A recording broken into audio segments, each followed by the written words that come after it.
تیرا تھوک کہیں گر جائے جگہ جگہ لکھا ہو تھوکو مت بیماریاں پھیلتی، اور نبی کا لعاب دہن بیماریاں نہیں شفا عطا فرماتا۔ اس تعلق سے کئی روایتیں میں انشاءاللہ ابھی تھوڑی دیر کے بعد عرض کروں گا کہ سرکار کے لعاب دہن میں کیا کیا برکتیں۔ میں نے کل عرض کیا تھا کہ میں ایک صحابیہ کا واقعہ کل عرض کروں گا جو بڑا ہی نصیحت آموز، عبرت خیز، سب سے بڑی بات عشق و محبت کو بڑھانے والا ہے۔ قبیلہ بنی غفار کی ایک صحابیہ تھی، وہ بارگاہ رسالت میں حاضر ہوئی، عرض کرنے لگی یا رسول اللہ صلی اللہ علیہ وسلم، سنا ہے غزوہ خیبر کے لیے آپ نے ارادہ کیا ہے، اعلان بھی فرمایا ہے، اگر اجازت دے تو خاتون ہوتے ہوئے میں بھی اس میں شرکت کروں، اپنی طاقت بھر میں مجاہدین کی خدمت کروں گی تاکہ اللہ راضی ہو جائے۔ نبی کریم صلی اللہ تعالی علیہ وسلم نے بخوشی خوشی ان خاتون کو جنگ خیبر میں شرکت کی اجازت دی، اور آقا علیہ السلام نے کئی جنگوں میں خواتین کو شرکت کی اجازت دی۔ بعض اوقات تو خواتین حالات کی نزاکت کو دیکھ کر خود آئیں۔ دور رسالت اور دور صحابہ میں غزوات میں ان صحابیات کی شرکت اس بات کی اجازت ہے کہ اللہ کے کام میں اگر خواتین اللہ کی دی ہوئی صلاحیتوں کا استعمال کریں تو انہیں بلا کراہت استعمال کی اجازت ہے۔ بہرکیف فرماتی ہیں جب میں نے عرض کی تو حضور اکرم صلی اللہ علیہ وسلم نے ارشاد فرمایا بس شوق آؤ، اور دعا کی کہ اللہ تعالیٰ تمہیں برکتیں عطا فرمائے۔ اب برکت کی دعا نبی کریم کے دہن اقدس سے نکلی، اب اس میں برکتوں کا کیا ٹھکانہ ہے؟ واقعہ مختصر یہ، وہ فرماتی ہیں کہ فتح خیبر کے بعد جو مال غنیمت حاصل ہوا، اسی مال غنیمت میں نبی کریم صلی اللہ علیہ وسلم کے سامنے جب میں حاضر ہوئی تو آقا کریم علیہ الصلوۃ والتسلیم نے اس مال غنیمت میں نگاہ ڈالی تو ایک سونے کا ہار نظر آیا۔ آقا علیہ الصلوۃ والسلام نے وہ ہار اپنے دست اقدس میں لے لیا۔ دست اقدس میں لینے کے بعد نبی کریم صلی اللہ علیہ وسلم نے ایک نظر ڈالی اور یہ فرماتی ہے مجھے دیکھا تو آواز دے کے قریب بلایا۔ میں جب بارگاہ نبوت میں حاضر ہوئی، قریب آئی تو فرمایا اور قریب آؤ، میں تمہیں یہ تحفہ دینا چاہتا ہوں۔ یہ کہہ کر وہ صحابیہ کہتی ہیں کہ نبی کریم صلی اللہ علیہ وسلم نے اپنے دست اقدس سے میرے گلے میں یہ ہار ڈال دیا۔ وہ آقا ہیں، وہ نبی ہیں، جس کو جیسے چاہے نوازے۔ قانون امتیوں کے لیے ہے، نبی کے لیے تو اللہ رب العزت نے یہ قانون بنایا ہے کہ نبی جو چاہے وہ حقیقت میں رب کا چاہا ہوا ہوتا ہے۔ نبی جو کرے یہ وہی کام ہے جو اللہ نے حکم دیا۔ اپنے دست اقدس سے نبی کریم نے اپنے نبوی اختیار سے ان کے گلے میں وہ ہار ڈال دیا۔ فرماتی جب سے آقا نے وہ ہار میرے گلے میں ڈالا، آج تک میں نے اسے اپنے گلے سے نہیں نکالا، اور میری خواہش یہی ہے کہ زندگی کے آخر سانس تک نبی کا یہ تحفہ، نبی کا یہ عطیہ، نبی کے دست اقدس کی برکت یہ میرے ساتھ رہے۔ جب بالکل زندگی کے آخر ایام آنے لگے، موت سامنے نظر آنے لگی، تو انہوں نے اپنے گھر والوں کو یہ وصیت کی کہ میں تمہیں وصیت کرتی ہوں کہ اس ہار کو میں نے اس لیے اپنے گلے سے نہیں لگایا کہ یہ بہت قیمتی ہے، وجہ صرف یہ ہے کہ دست پاک مصطفیٰ سے عطا ہوا ہے، اس لیے میں نے اسے اپنے سے جدا نہیں کیا۔ تو میں وصیت کرتی ہوں میرا جب انتقال ہو جائے اس وقت بھی یہ ہار مجھ سے جدا نہ کرنا، بلکہ قبر میں مجھ کو اس ہار سمیت دفن کر دینا۔ صحابہ روایت فرماتے ہیں کہ الحمدللہ کہ وصال کے وقت بھی وہ ہار ان کے گلے میں تھا، اور ان کی وصیت کے مطابق انہیں ہار سمیت قبر میں دفن کیا گیا۔ اب یہاں کوئی یہ فتویٰ نہ لگائے کہ یہ ہار کی کیا ضرورت، یہاں بات ضرورت کی نہیں، عشق مصطفیٰ کی ہے، اور نبی کا عشق یقیناً بہت عظیم نعمت ہے۔ درود پاک پڑھیں، اللہم صلی علی سیدنا و مولانا محمد وعلی آل سیدنا و مولانا محمد وبارک وسلم، صلاۃ و سلام علیک یا رسول اللہ وعلی آلک واصحابک یا حبیب اللہ۔ میرے دوستو، بات چل رہی تھی نبی کریم صلی اللہ علیہ وسلم کے لعاب دہن اور ان کے کلی کی، اس زلال کی جو زلال رسالت ہے صلی اللہ علیہ وسلم۔ امام زہری فرماتے ہیں کہ میرے استاد محمود ابن ربیع نے بیان کیا، اور اکثر وہ یہ بات بیان کرتے تھے کہ میری عمر 5 سال کی تھی۔ یہ روایت امام بخاری نے، امام مسلم نے، امام نسائی نے، امام ابن ماجہ نے، امام احمد بن حنبل نے، ان سارے محدثین نے اپنی اپنی کتابوں میں نقل کیا۔ اس سے سمجھ میں آتا ہے کتنی اہم روایت ہے۔ تو حضرت محمود ابن ربیع صحابی رسول اکثر یہ بیان کرتے تھے کہ میری عمر 5 سال کی تھی کہ نبی کریم صلی اللہ علیہ وسلم ہمارے غریب خانے پر تشریف لائے۔ ہمارے دروازے پر ایک کنواں تھا، سرکار تشریف لائے تو ہم سب سرکار کی خدمت میں۔ آقا علیہ الصلوۃ والسلام کنویں پہ تشریف لائے اور ڈول سے پانی نکالا۔ پانی نکال کے سرکار نے وضو فرمایا۔ وضو کرتے کرتے سرکار نے ایک چلو پانی ڈول سے نکال کر اپنے منہ میں ڈالا، اب منہ میں مزمزہ کیا، پانی منہ میں پھرایا، گھمایا، اور اس کے بعد حضور صلی اللہ علیہ وسلم نے جو کلی کی، بجائے زمین پر کلی کرنے کے میرے چہرے پہ کلی کی۔ یعنی حضرت محمود ابن ربیع 5 سال کے ہیں، آقا علیہ السلام اپنے سے چھوٹوں سے کتنی شفقت، کتنا پیار فرماتے تھے کہ ان سے آقا علیہ السلام خوش ذوقی فرماتے ہوئے ان کے منہ پہ کلی فرما رہے ہیں۔ آقا علیہ السلام نے جب میرے سر پر اور منہ پر کلی فرمائی، کہتے ہیں اسی طرح امام بخاری نے ایک اور روایت نقل کی، وہ فرماتے ہیں کہ حضرت جابر سے مروی ہے، یہ وہی جابر ہے جن کے واقعات کل میں بیان کر رہا تھا، جابر بن عبداللہ رضی اللہ تعالیٰ عنہ۔ امام بخاری نے روایت کی کہ حضرت جابر سے مروی ہے کہ میں بیمار ہو گیا، رسول پاک صاحب الاولاق صلی اللہ علیہ وسلم کو خبر ہوئی، آقا کریم علیہ الصلوۃ والتسلیم میری عیادت کو تشریف لائے۔ اب آپ غور فرمائیں کہ حضرت جابر ایک عام صحابی ہیں، سرکار کے غلام ہیں، غریب ہیں، لیکن نبی کریم صلی اللہ علیہ وسلم کو خبر لگی کہ میرا نام لیوا بیمار ہے، تو اس کی عیادت کے لیے سرکار تشریف لائے۔ بات آئی ہے تو عرض کر دیں، نبی کریم کی بہت عظیم سنت ہے بیماروں کی عیادت کرنا، تیمارداری کرنا تو اور اچھی بات ہے، لیکن ایسے ہی بیمار کی تسلی تشفی دینے جانا، اور بزرگوں نے فرمایا کہ بیمار کی عیادت کو جاؤ تو کچھ نہ کچھ تحفہ لے کے جاؤ۔ اور ساتھ ہی ساتھ نبی کریم صلی اللہ علیہ وسلم نے فرمایا کہ بندہ مومن جب بیمار ہوتا ہے اس وقت اس پر رب کی رحمتیں نازل ہوتی ہیں، اور ایسے وقت میں اگر وہ اللہ سے دعا مانگتا ہے تو اللہ تعالیٰ اس کی دعائیں قبول فرماتا ہے۔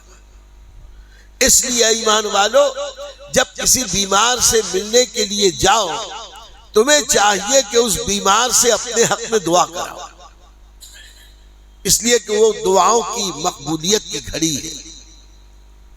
بہرکیف حضرت جابر رضی اللہ تعالیٰ عنہ فرماتے ہیں کہ جس وقت میں بیمار ہوا نبی کریم صلی اللہ تعالیٰ علیہ وسلم میری عیادت کو تشریف لائے، اب میرا حال یہ تھا کہ مجھ پر بیماری کی وجہ سے غشی طاری تھی، میں بے ہوش تھا۔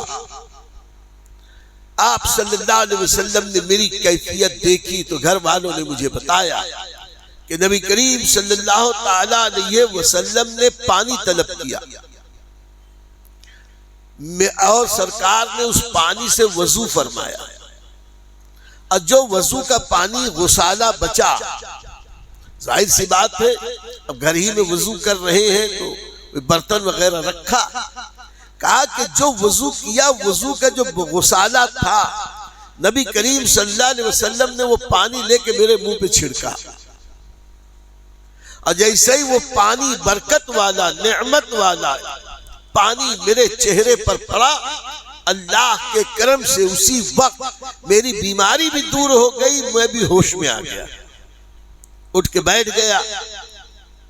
میں نے سرکار صلی اللہ تعالیٰ علیہ وسلم کو دیکھا تو پوچھا، اب ذرا غور کریں اس روایت کے ان الفاظ پر، ہوش میں آتے ہی میں نے نبی کریم رؤوف الرحیم صلی اللہ تعالیٰ علیہ وسلم کو جب دیکھا تو خوش ہو گیا، اور میں نے آقا کریم سے یہ پوچھنا شروع کر دیا، یا رسول اللہ صلی اللہ علیہ وسلم اگر کسی کا انتقال ہو جائے تو اس کا مال، اس کی جائیداد اس کے وارثین میں کیسے تقسیم ہو؟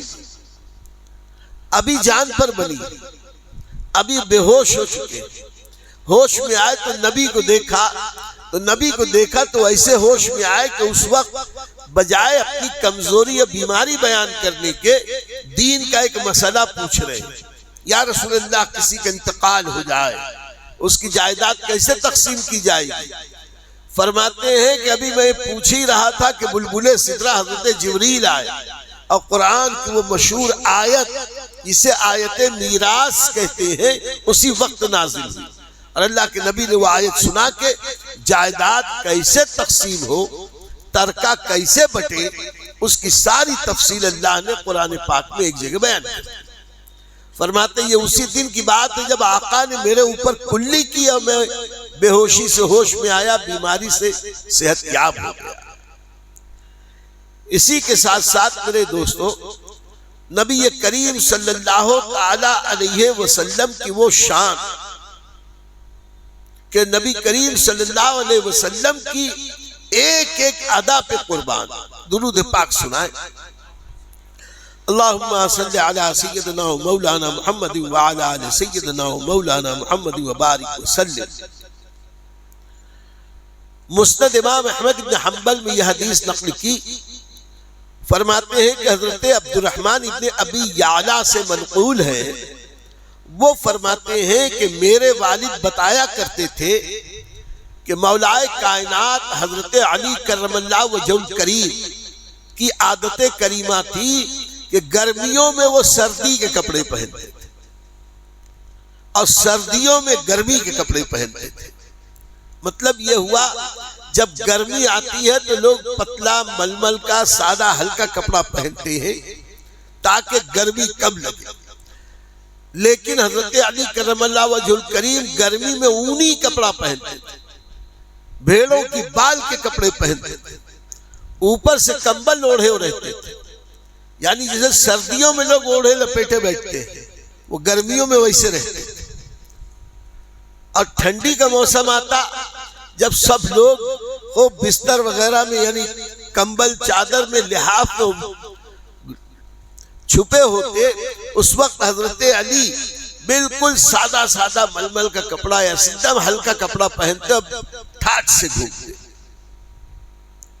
مطلب یہ تھا کہ وہ جتایا کرتے تھے کہ گرمی میں میں سردیوں کے کپڑے پہنتا ہوں مجھ کو کوئی تکلیف نہیں، اور سردیوں میں گرمیوں کے کپڑے پہنتا ہوں مجھ کو کوئی تکلیف نہیں۔ پورا مدینہ ایک لباس میں ہی اکیلے۔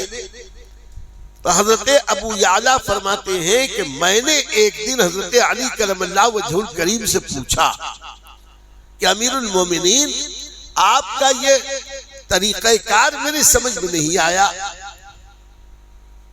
کہ گرمیوں میں سردی کے کپڑے، سردیوں میں گرمی کے کپڑے. تو حضرت علی کرم اللہ وجہ الکریم فرمانے لگے یہ میں اس لیے کرتا ہوں تاکہ لوگوں کو پتا چلے کہ اللہ نے میرے آقا صلی اللہ علیہ وسلم کو کتنا بلند مقام عطا فرمایا. اب میرا یہ طریقہ کار یہ نبی کا معجزہ ہے. اور پھر اس کی وجہ بیان کی. آپ نے بھی سنا ہوگا کہ خیبر کے دن حضرت علی کی آنکھوں میں سرکار نے اپنا لعاب دہن لگایا تھا. یہ روایت آدھی ہے.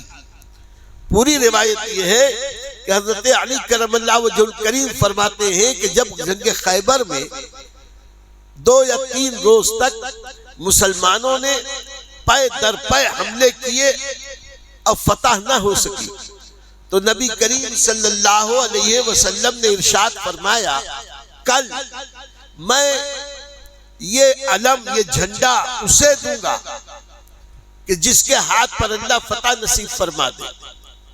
تو حضرات صحابہ کے دلوں میں یہ بات آئی کہ کاش کل آقا کریم یہ علم ہمیں عطا فرما دے، یہ شرف ہمیں مل جائے، نبوی عطا ہمیں مل جائے. اور اس کے لیے بعض صحابہ صبح جب صف بندی ہوئی تو آگے آگے سرکار کے ادھر ادھر گھوم رہے تھے تاکہ چہرہ سامنے آئے، کاش سرکار کی نظر کرم پڑ جائے. لیکن آقا تو پھر آقا ہے، حق بحقدار رسید. جس دن جب جس کا حق ہو اسی کو حق عطا کرتے تھے. آقا علیہ السلام نے ملاحظہ فرمایا، اپنے لشکریوں کو دیکھا، کہا علی کہاں ہے؟ اس کا مطلب یہ ہوا کہ حضرت علی قریب نہ تھے. کہا علی کہاں ہیں؟ لوگوں نے بتایا کہ حضور وہ ذرا دور ہے. وجہ کیا؟ کہا کہ ان کی انہیں آشوب چشم ہو گیا ہے، ان کی آنکھوں میں آشوب ہو گیا ہے، آنکھیں درد کر رہی ہیں. ہماری زبان میں آنکھ آئی ہے، اور آنکھ آتی تھی پہلے ہمارے بچپن میں تو صاحب آنکھ آتی تھی تو جان جاتی تھی. وہ درد، وہ کیچڑ، وہ عجیب عجیب کیفیت، آدمی درد سے بلبلاتا تھا. اور آج تو ہم کسی کو دیکھتے ہی نہیں کہ کسی کی آنکھ آ رہی. کئی ایسی بیماریاں ہیں دکھائی نہیں دیتی. جبکہ اس آنکھ آنے کے مرض کو اللہ کے نبی نے بہت پسند کیا. فرمایا جس کی بار بار آنکھ آتی ہے اس سے اس کی بینائی تیز ہوتی ہے اور وہ نابینا ہونے سے بچ جاتا. اسی لیے ہمارے اعلیٰ حضرت نے فرمایا کہ بیماروں کو دیکھ کے وہ دعا جو مرض سے حفاظت کی نیت سے پڑھی جاتی ہے، بخار والے کو دیکھو تو نہ پڑھو، آشوب چشم والوں کو دیکھو تو نہ پڑھو، اس لیے کہ ان بیماریوں کی تعریف حدیث پاک میں آئی. بخار کے بارے میں فرمایا گیا جب بخار آتا ہے اب بندہ مومن صبر کرتا ہے تو اللہ اس کے بدن کے بال بال سے گناہوں کو جھاڑ دیتا ہے. سر کے درد کے بارے میں فرمایا کہ سر درد یہ انبیاء و مرسلین کا مرض ہے. کوئی تکلیف اللہ دیتا ہے تو اس کا کوئی یہ سبب نہیں کہ وہ ناراض ہی. مومن کو جب یہ تکلیف پہنچتی ہے اس پر صبر سے اللہ اس کے گناہوں کو معاف کرتا ہے، نیکیوں سے اس کا میزان اس کا نامہ اعمال بھر دیتا ہے. بہرکیف حضرت علی فرماتے ہیں کہ جب اللہ کے نبی نے مجھ کو آواز دی میں قریب پہنچا، آنکھیں درد سے گڑ رہی تھی، آنکھیں بند تھی، میں بڑی مشکل سے نبی کی بارگاہ میں پہنچا. آقا علیہ السلام نے فرمایا علی اور قریب آؤ، لو یہ جھنڈا اور حملہ کر دو، آج فتح تمہارے ہاتھ ہے.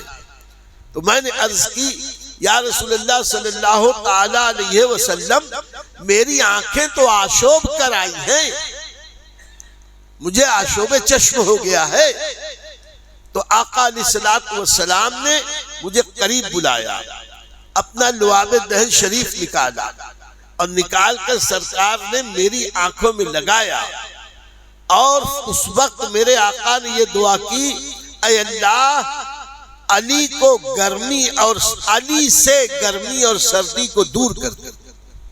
یہ دعا خاص آج میں بیان کر رہا کہ مسند احمد کی روایت میں ہے کہ نبی کریم نے اس وقت جب لعاب لگایا تو لعاب ہی نہ لگایا، بلکہ دعا یہ فرمائی کہ اللہ علی سے گرمی اور سردی کو دور کر دے، وہ دن ہے آج کا دن موسم مجھ کو تکلیف نہیں دیتا، تو نبی کے اس معجزے کے اظہار کے لیے گرمیوں میں سردی کا کپڑا پہنتا ہوں، سردیوں میں گرمی کا کپڑا پہنتا ہوں۔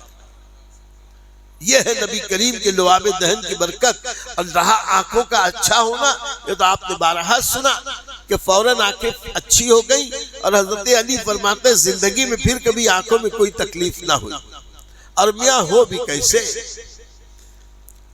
آقا کریم فرماتے ہیں کہ مدینے کی مٹی میں شفا، مدینے کے گرد و غبار میں شفا۔ صحابہ کرام جو سفر سے واپس آتے، مدینہ منورہ کا موسم کچھ ایسا ہے کہ ہوا کے جھکڑ چلتے ہیں، دھول کے جھکڑ چلتے ہیں، دھول اڑتی ہے، دھول سب ہو جاتی ہے۔ سرکار کے گنبد اطہر پر اور مکانوں کی چھتوں پر دھولوں کی تہیں جم جاتی ہیں۔ پھر جب ساتھی ہوا چلتی ہے یا بارش آتی ہے تو پھر دھل دھلا کے صاف، لیکن دھول بہت کثرت سے اڑتی ہے، بگولے اڑتے ہیں خاص موسموں میں۔ تو صحابہ کرام جب مدینے آتے ہیں ایسی دھول اڑنے لگتی، اپنے اماموں کے شملے اپنے چہروں پہ لپیٹ لیتے، اور لپیٹنے کے بعد آگے بڑھتے۔ مقصد یہ تھا کہ دھول ہماری ناک میں منہ میں سانس کے ذریعے نہ جائے۔ پوری دنیا میں تو یہ قانون ہے، بالکل درست ہے، ایسا ہی ہونا چاہیے، لیکن مدینہ میرے نبی کا مدینہ ہے، مدینہ میرے آقا کا شہر ہے۔ آقا علیہ السلام نے ایک موقع پر دیکھا کہ صحابہ نے ایسے ڈھاٹے باندھ لیے، آقا علیہ السلام نے ناراضگی کا اظہار کیا، فرمایا ہٹاؤ اسے، سن لو مدینے کے گرد و غبار میں شفا۔ یعنی دنیا کی ہر جگہ کی مٹی اگر سانس کے ذریعے اندر جائے گی آدمی کو بیمار کر دے گی، اور مدینے کی مٹی اندر جائے گی تو آدمی کو شفا یاب کر دے گی۔ آقا کریم جب کبھی مدینے تشریف لاتے باہر سے، تو وہاں روایتوں میں جو آیا اس سے یوں سمجھ میں آیا کہ سرکار صلی اللہ علیہ وسلم اس وقت زور زور سے اندر سانسیں لیتے تھے، مدینے کی خوشگوار ہوا اندر لے کر فرحت کا اظہار فرماتے تھے، اب فرماتے تھے کہ مدینے کی مٹی میں شفا ہے۔ کبھی سرکار کو ہلکی پھنسی وغیرہ ہو جاتی تو سرکار صلی اللہ علیہ وسلم اپنا لعاب دہن لے کے زمین پہ رکھ کر یوں ملاتے، اور جب اس کا لیپ ہو جاتا تو اسے اپنے بدن پہ لگاتے۔ ایسے ہی نبی کریم صلی اللہ علیہ وسلم کے کئی بار ایسا ہوا، صحابہ آئے، ایک صحابی آئے، ان کو بھی گرمی دانے جیسی کوئی تکلیف تھی۔ آقا علیہ السلام نے اس وقت ان کی تکلیف دیکھی تو فرمایا کیوں نہیں تم فلاں میدان میں چلے جاتے اور اس وادی میں جا کر وہاں کی مٹی کا لیپ اپنے بدن پہ لگاتے، اس لیے کہ مدینے کی مٹی میں شفا، خاص اس جگہ کو میدان خاک شفا کہا جاتا ہے۔ آج سے کچھ سال پہلے تک خاک شفا کے میدان کی پہچان ختم کر دی تھی ان ظالموں نے۔ 1987 میں یہ فقیر جب گیا تھا تو بحمدہ تبارک و تعالی ڈھونڈ کر پہنچ گیا تھا، اس وقت تو وہ جنگل تھا، اب وہ وادی شہر کی بستی کے اندر آ گئی۔ اب جب بستی کے اندر آئی تو آج بھی یوں لوگوں کو نہیں پتا ہے، لیکن بعض جو اہل مدینہ ہیں یا کچھ ایسے لوگ جن پہ سرکار کا کرم ہو گیا بتا دیا، انہیں معلوم ہے کہ خاص وہ زمین کون سی ہے جس کو میرے آقا نے خاک شفا کہا ہے، وہ خاص وادی ہے۔ بہرکیف تو یہاں فقیر یہ عرض کرتا ہے کہ وہ زمین جو یثرب کہلاتی تھی، بخار والی کہلاتی تھی، یثرب کے معنی بخار والی زمین، بیماری والی زمین، آقا کی ہجرت سے پہلے مدینہ امینہ میں بہت کثرت سے بیماریاں پھیلتی تھی۔ ہجرت کر کے جب صحابہ پہنچے ہیں تو یہاں سیدنا صدیق اکبر، حضرت بلال حبشی، دیگر مہاجرین مدینہ منورہ کے موسم کی وجہ سے بیمار ہو گئے۔ اب بیمار ہوئے تو انہیں مکے کی یاد آتی تھی، اور نیم غنودگی کے عالم میں وہ مکے کی تعریف میں اشعار کہا کرتے تھے۔ ایسے وقت میں حضرت علی کرم اللہ وجہ الکریم کے اس واقعے کو دیکھو، اب میرے آقا کی شان، آقا کے قدموں کی برکت سے جب اس زمین نے نبی کے قدموں کے بوسے لے لیے تو نبی کے قدموں کی برکت سے وہ زمین جو بخار والی تھی بیماریوں سے شفا والی ہوئی۔ آقا نے فرمایا کہ مدینے کی مٹی میں شفا، مدینے کے گرد و غبار میں شفا۔ اور عاشق رسول حضرت حسن رضا حسن بریلوی نے بڑے ہی ترنگ میں کہا اور حق کہا کہ نہ ہو آرام جس بیمار کو سارے زمانے سے، نہ ہو آرام جس بیمار کو سارے زمانے سے، اٹھا لے جائے تھوڑی خاک ان کے آستانے سے۔ تو جب مدینے کی مٹی میں شفا ہے تو سرکار کے لعاب دہن میں کتنی برکتیں ہوں گی۔ آنکھوں میں لگایا حضرت علی کے، آنکھیں تو اچھی ہوئی ہی اس دعا کی برکت سے کہ اللہ علی سے گرمی اور سردی کو دور کر دے، زندگی بھر کے لیے موسم کی سختیوں سے حضرت علی کو اس جملے نے بچا لیا۔ اب لعاب دہن ہی کی بات آئی تو اور بھی سن لے۔ نبی کریم صلی اللہ تعالی علیہ وسلم کے لعاب کی برکت کیسی کیسی برکتیں ہیں،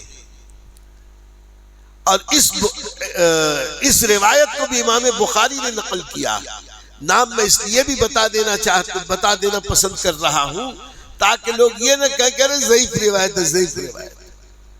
اس لیے کہ ان گمراہوں کا طریقہ یہ ہے کہ جہاں اللہ والوں کی عظمت کے اظہار کی بات آتی ہے تو یہ چھان پھٹک کرنے لگتے ہیں، کیسی روایت ہے بھی کہ نہیں، جھوٹی تو نہیں، ضعیف تو نہیں۔ اور اگر کوئی اللہ والوں کی شان میں ہلکی سی کوئی کسر شان بظاہر نظر آتی ہے تو اس کو پھر اچھل کے بتاتا ہے، یہ دیکھو ایسے، یہ دیکھو اللہ نے نبی کو ڈانٹا، یہ دیکھو اللہ نے ایسا کہا، یہ دیکھو صحابی نے ایسا غلطی کی، معاذ اللہ ثم معاذ اللہ۔ صحیح بات یہ ہے میرے دوستو، خدا جب عقل لیتا ہے، خدا جب دین لیتا ہے تو عقلیں چھین لیتا ہے۔ یہ بخاری شریف کی روایت ہے، کوئی انکار نہیں کر سکتا۔ اس میں حدیث کے راوی حضرت یزید ابن ابی عبید رضی اللہ تعالیٰ عنہ وہ فرماتے ہیں کہ میں حضرت سلمہ ابن اکوع رضی اللہ تعالیٰ عنہ کی بارگاہ میں حاضر ہوا، ان سے بات چیت ہو رہی تھی تو حضرت سلمہ ابن اکوع رضی اللہ تعالیٰ عنہ کی پنڈلی میں میں نے ایک زخم کا نشان دیکھا۔ بات بتاتے ہیں کہ حضرت سلمہ ابن اکوع وہ صحابی رسول ہیں کہ جن کو نبی کریم صلی اللہ علیہ وسلم کا پیدل سپاہی کہا جاتا تھا، پیادہ رسول صلی اللہ علیہ وسلم۔ ایسی ایک صحابی تھے، وہ ہمیشہ گھوڑے پر نبی کریم صلی اللہ علیہ وسلم کی طرف سے جہاد میں ہمیشہ گھوڑے پہ رہتے تھے، اور اتنے بہترین گھوڑ سوار تھے کہ انہیں فارس رسول اللہ کہتے ہیں، نبی کا شہ سوار۔ ایسے حضرت سلمہ ابن اکوع کو کہتے تھے نبی کا پیادہ، پیدل سپاہی۔ اس کی وجہ یہ ہے کہ حضرت سلمہ ابن اکوع زندگی میں کبھی کسی سواری پر بیٹھ کر جہاد نہیں کیا، جب بھی جہاد کیا پیدل کیا، اور اتنے پھرتیلے اتنے تیز کہ گھڑ سوار ان کا مقابلہ نہیں کر سکتے۔ ان کی تیز رفتاری کا عالم یہ تھا، یہ اللہ کی قدرت تھی، ان کی کرامت کہہ لو کہ اگر گھوڑا دوڑاتے ہوئے چلے اور یہ ساتھ چلے تو دوڑتے ہوئے گھوڑے کو یہ پچھاڑ دیتے اور لڑتے تھے تو دشمن کی فوج میں گھس جاتے تھے، بے دریغ لڑتے تھے۔ آقا کریم بہت خوش ہوتے تھے، اسی لیے ان کو نبی کا پیادہ کہتے ہیں۔ ان کا ایک واقعہ یہ کہ میدان الخلیل کی طرف سے یہ آ رہے تھے، غابہ کے جنگل کی طرف سے، یعنی احد پہاڑ کی طرف کہیں تھے، احد پہاڑ کے دامن میں پیچھے سائڈ۔ آج جہاں الصادقیہ ہے، ایک حصہ ہے مدینے کا، ایک محلہ کہہ لیں، حی الصادقیہ، حضرت امام جعفر صادق کا وہاں کسی زمانے میں جائیداد اور جاگیر اور کوٹھی تھی، انہی کے نام پہ الصادقیہ مدینے کے اس محلے کا نام۔ یہ جبل احد کے پیچھے سائیڈ میں غابہ کے جنگل جانے کی طرف، اسی طرف یہ تھے کہ معلوم پڑا کہ غابہ کے جنگل میں بیت المال کے جو جانور تھے، ان جانوروں کے رکھوالے حضرت ابو ہریرہ رضی اللہ تعالیٰ عنہ کے شہزادے صاحبزادے تھے۔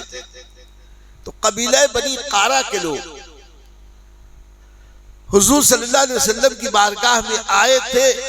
آقا علیہ السلام نے ان لوگوں کے ساتھ نرمی کا سلوک کر کے، وہ لوگ سب بیماری تھے، ڈراپسی کے بیماری کا شکار تھے، کہا تم لوگ غابہ چلے جاؤ، جہاں بیت المال کے اونٹ ہیں تم ان اونٹوں کا دودھ پیو، ان کا پیشاب پیو، اچھے ہو جاؤ۔ یہ گئے تو واقعی اچھے بھی ہو گئے۔ اب یہاں پہ پیشاب پیو سے کوئی یہ نہ سوچے کہ یہ کہاں سے، آج کے عربی تو کہتے ہیں کہ اونٹ کا پیشاب پینا جائز ہے، وہ اسی حدیث سے، اور ہمارے علماء کہتے ہیں کہ اونٹ کا پیشاب پینا جائز نہیں ہے۔ نبی کو پتا تھا کہ یہ منافق ہے، اور گندوں کے لیے گندی چیز تو نبی کو اختیار تھا، کسی کو کوئی بھی چیز حکم دے دے۔ انہوں نے ان کو کہا تھا کہ جاؤ تم موت پیو، تو ان کو اس لیے کہا تھا کہ نبی کو علم تھا کہ یہ منافق ہیں، ابھی آگے کیا کرنے والے۔ مسلمانوں کو تو کبھی نہیں حکم دیا کہ پیشاب پیو۔ پھر کے واقعہ نے فرمایا کہ جاؤ دودھ پیو، موت پیو۔ یہ لوگ گئے، وہاں جا کے خوب دودھ اور موت پینا شروع کیا۔ تھوڑے ہی دنوں میں اٹا غفیل خواب زبردست ہو گئے۔ جب اچھے ہو گئے تو وہی شرارت ابھری، انہوں نے مسلمان چرواہے کو شہید کیا، بیت المال کا سارا اونٹ قبضہ کر کے لے کے بھاگ گئے، لوٹ کر لے گئے۔ وہاں سے کسی نے چلایا کہ قبیلہ بنی قارہ کے لوگوں نے بیت المال کا اونٹ چرا لیا ہے، ڈاکہ ڈال کے لوٹ لیا ہے، اور مسلمان جو نگہبان تھے حضرت ابو ہریرہ رضی اللہ عنہ کے شہزادے تھے، کہا ان کو شہید کر دیا۔ سلمہ ابن اکوع مدینے سے تقریباً 3-4 میل کے فاصلے پر، وہیں پہ وہ بیچ میں تھے، اور خبر لگی تو وہیں سے انہوں نے چیخ کر کہا، مدینے کی طرف رخ کر کے، کہ دشمن نے حملہ کر دیا، بنی قارہ نے ڈاکہ ڈال دیا، دوڑو۔ یہ تو کہا مدینے کی طرف رخ کر کے جو 3 سے 4 میل دور تھا، اور خود ان دشمنوں کی طرف اکیلے بھاگے، اور دوڑتے دوڑتے اتنی تیز گئے کہ وہ اونٹوں پہ جا رہے تھے، یہ پیدل تھے، ان کو جا لیا، اور بہت بڑے میدان میں ان کو پکڑا۔ اب پکڑنے کے بعد ایسا پکڑا کہ وہ کئی سارے تھے، یہ اکیلے، وہ سب سواری پر تھے، یہ پیدل، لیکن اس کے باوجود ایک ایک کو مارتے گئے، دوڑا کے مارتے گئے، زخمی کرتے گئے، گراتے گئے، اور ان کا جو مال ملتا جایا وہ بھی ایک جگہ جمع کرتے رہے۔ کتنے پھرتیلے تھے، اتنی پھرتیلی ذات تاریخ میں مجھ کو اور کوئی نہیں نظر آئی۔ اکیلے سب کے اوپر بھاری ہو گئے، اور جو آواز پہنچی تھی وہاں سے گھوڑوں پہ سوار جو لوگ آئے، وہ گھوڑوں پہ سوار جب مسلمان یہاں پہنچے، تب تک حضرت سلمہ ابن اکوع نے ان سب کو قید کر لیا تھا، سب کو زخمی کر دیا۔ کہا یہ جتنے سے پکڑو، پکڑ کے لے چلو نبی کی بارگاہ۔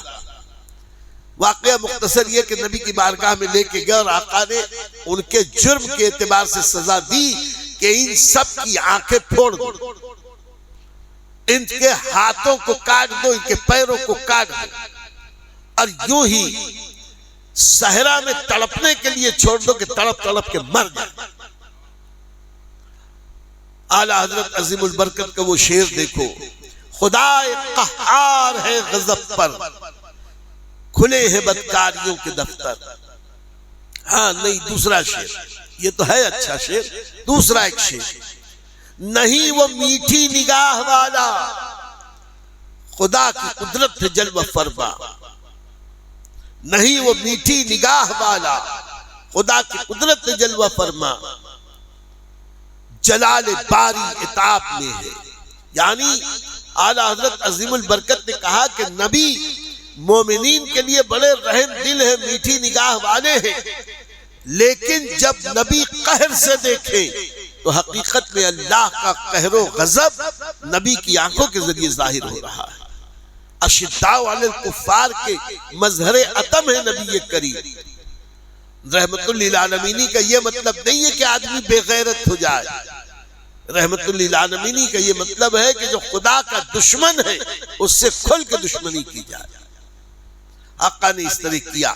یہ واقعہ اصل میں بتانا مقصود نہیں تھا، بتانا تو یہ تھا کہ حضرت سلمہ ابن اکوع نبی کے پیادے، اتنے تیز رفتار، اتنے بہادر، اسی لیے نبی کریم صلی اللہ علیہ وسلم صحابہ سے جب بھی میدان جنگ میں بیعت لیتے تھے تو سب سے ایک بار لیتے تھے، حضرت سلمہ سے 2 بار لیتے تھے۔ صلح حدیبیہ کے موقع کی بھی روایت ہے کہ آقا علیہ السلام نے بیعت کی دعوت دی تو سب سے پہلے حضرت سلمہ آئے۔ حضرت سلمہ ابن اکوع بارگاہ رسالت حاضر ہوئے، آقا علیہ السلام کے ہاتھ میں ہاتھ دے کے بیعت کی کہ میں اس بات کا عہد کرتا ہوں کہ جان دے دوں گا، عثمان کا بدلہ ضرور لیا جائے گا۔ سب نے پھر اس کے بعد بیعت لی، 1400 کی بیعتیں ہو گئیں۔ آقا علیہ السلام نے ایک نظر دیکھی، کہا سلمہ تم بیعت نہیں لو گے؟ انہوں نے کہا حضور میں تو بیعت کر چکا، کہا ایک بار اور۔ یہ وہ شرف ہے جو حضرت سلمہ ہی کو ملا۔ آقا کی مرضی ہے جس کو جب چاہیں جیسے نوازیں، تو ایک ایک بار میں 2 بار۔ اور محدثین اس کی وجہ یہی بیان فرماتے ہیں چونکہ وہ ہمیشہ پیدل لڑتے تھے اور خطروں سے کھیلتے تھے، ان کی جان خطرے میں رہتی تھی، ایسے کو نوازنے کے لیے آقا 2 بار ان سے بیعت لیا۔ انہی سلمہ ابن اکوع کی روایت ہے کہ حضرت یزید ابن ابی عبید روایت کرتے ہیں کہ میں حضرت سلمہ کی بارگاہ میں حاضر ہوا اور میں نے حضرت سلمہ کی پنڈلی میں زخم کا ایک نشان دیکھا۔ اگرچہ زخم اچھا ہو گیا تھا، جیسے کبھی مار کا کاٹ کا نشان کہیں رہ جاتا ہے انسان، تو کافی گہرا دیکھا۔ اور یاد رکھنا اہل عرب کی شان بڑی ادمرالی ہے۔ ایک صحابی تھے، ایک جنگ میں ان کے یہاں پر زخم لگا، وہ تو ماتھے پہ اتنا گہرا گڑھاب ہو گیا تھا کہ بچے جب ان کے پاس آ کے بیٹھتے تھے تو ان کے گڑھے میں انگلی ڈال ڈال کے کھیلتے تھے۔ کسی کے یہاں کٹا، کسی کے کہاں کٹا، وہ ان لوگوں کے لیے جیسے کھیل تھا۔ اللہ کے نام پہ کٹ مرنے کے لیے تیار تھے۔ اور آج ہم اپنا حال یہ ہے کہ اے سی میں ہم سے نماز نہیں پڑھی جاتی، ہمارے پیر میں کانٹا چبھ جائے تو ہم پورے شہر کو اپنے گھر پہ سر پہ اٹھا لیں، شور ہنگامہ کرتے۔ حضرت سلمہ ابن اکوع کی پنڈلی میں ایک نشان دکھا تو فرماتے ہیں یزید ابن ابی عبید کہ میں نے اس نشان کو دیکھ کر پوچھا کہ اے چچا جان، اے حضرت سلمہ، یہ نشان کیسا ہے؟ یہ نشان سمجھ میں نہیں آیا، کاہے کا نشان ہے؟ تو حضرت سلمہ نے کہا جنگ خیبر میں میری پنڈلی میں ایک تیر آ کے گھس گیا، اور تیر بہت اندر تک گھسا، اتنی اندر تک گھسا کہ میں اس کے صدمے سے زمین پر آ رہا۔ میری کیفیت ایسی ہو گئی کہ لوگوں نے یہ سمجھا کہ سلمہ کا انتقال ہو گیا، لوگوں نے یہ سمجھا کہ میری روح نکل گئی۔ کسی صورت مجھے سرکار کی بارگاہ میں پہنچایا گیا، آقا کریم علیہ الصلوۃ والتسلیم کی خدمت میں مجھے لایا گیا۔ مجھے ہلکا ہلکا ہوش تھا کہ کیا ہو رہا ہے، یہ اور بات ہے کہ بالکل میں نیم جان تھا، کروٹ بھی نہیں لے پا رہا تھا، دماغ چل رہا تھا۔ میں نے نیم با آنکھوں سے دیکھا کہ آقا کریم علیہ الصلوۃ والتسلیم نے ایک کے بعد دیگرے 3 بار اپنا لعاب دہن نکالا، تیر کھینچ کے نکالا، اور اپنا لعاب دہن سرکار نے میرے تیر کے زخم کی جگہ پر لگا دیا۔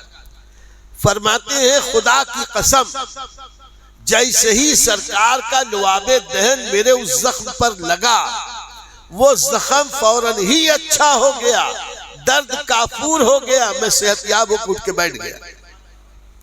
اور وہ دن ہے آج کا دن، آج تک مجھ کو اس کی زخم کی تیر کی کوئی تکلیف ابھی تک محسوس نہیں ہوئی، اور یقینی بات ہے کہ انشاءاللہ ان کے وصال تک ان کو وہ تکلیف نہیں ہوگی۔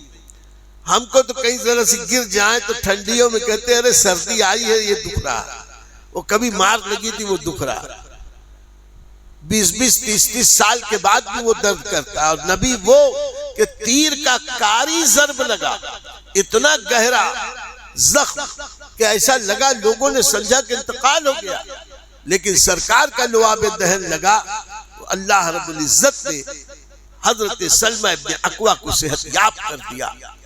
خوش نصیب تھے صحابہ کہ نبی کریم کا جلوہ دیکھتے تھے، اور نبی کے دیدار ہی نے ان کو یہ اونچا مقام بخشا تھا۔ اللہ تعالی ہمیں آپ کو سب کو نبی کریم کی سچی غلامی، سچی محبت، سچا عشق اور سچی اطاعت کی توفیق عطا فرمائے، دین کی خدمت کی صحیح توفیق عطا فرمائے۔ وآخر دعوانا الحمدللہ رب العالمین۔ اللہم صلی وسلم وبارک علی سیدنا و مولانا محمد طب القلوب و دوائیہا وعافیت الابدان و شفائیہا ونور الابصار و ضیائیہا وآلہ و صحبہ دائما ابدا۔ الصلاة والسلام علیک یا رسول اللہ وعلى آلك واصحابك يا حبيب الله۔ الصلاة والسلام عليك يا دافع البلاء والوباء والقهط والمرض والألم بإذن الله، وعلى آلك واصحابك يا محلل بإذن الله۔ وصلى الله تعالى على خير خلقه ونور عرشه سيدنا ومولانا محمد وآله وأصحابه أجمعين برحمتك يا أرحم الراحمين۔